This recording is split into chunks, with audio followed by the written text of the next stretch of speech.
पूर्वी भारत का गांव किशोरपुर छोटा था मगर बहुत ज्यादा डरावना गांव था। गांव के पश्चिमी इलाके में बहुत ज्यादा घने जंगल थे। जंगल में कोई भी जाने से बहुत डरा करता था। गांव के लोग अक्सर शाम ढलते ही अपने घरों के खिड़की दरवाजे बंद कर लिया करते थे और घरों में दुबक जाते थे। गांव के बाहर एक खंडर था जिसे गांव के लोग काला महल कहकर बुलाते थे। वहां कोई नहीं जाता। गांव के तांत्रिक कहा करते थे वह हवेली बहुत खतरनाक है और कहते थे खंडहर में एक छलावा रहा करता है जो कभी औरत तो कभी किसी जानवर का रूप ले लेता है और कभी किसी सुंदर लड़की का रूप लेकर हमला कर देता है। जो कोई उस छलावे को देख लेता था उसकी मौत निश्चित होती थी। बेटा, उस खंडर के पास मत जाना, वहाँ एक छलावा रहता है। छलावा लोगों की आंखों को धोखा दे देता है।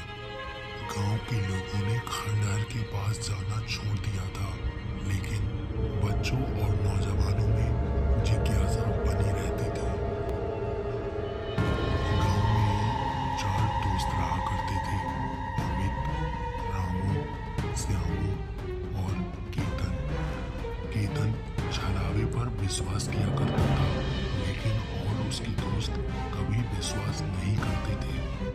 गांव के सभी तांत्रिक बोल रहे हैं कि गांव की हवेली है जो काला महल है, वहाँ एक छलावा रहता है। चलो आज हम लोग चलकर देखते हैं। हाँ, मेरा भी काफी दिन से मन हो रहा है कि वहाँ चलकर तो देखे कि वहाँ है क्या, लेकिन मुझे पता है केतन वहाँ नहीं जाएगा।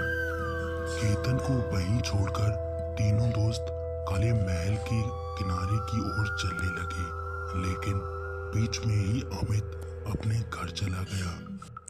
वे सब हवेली के अंदर पहुंचे।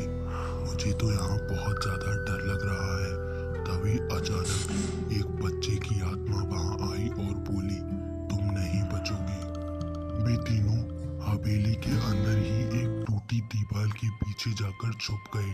अचानक से अमित की माँ वहां पर आ गई। जैसे ही अमित ने उसको छुआ वही वहां गिरकर कंकाल बन गया।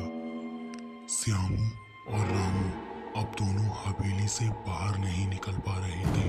हवेली में तरह तरह की आत्माएं घूम रही थी। मुझे छोड़ दो, जाने दो, अब इस हवेली में कभी वापस नहीं आऊंगा, जाने दो हमें। लेकिन काले महल के हर दीवार पर लिखा था छलावे से भाग सकते हो, लेकिन बच कभी नहीं सकते, मैं वापस आऊंगा।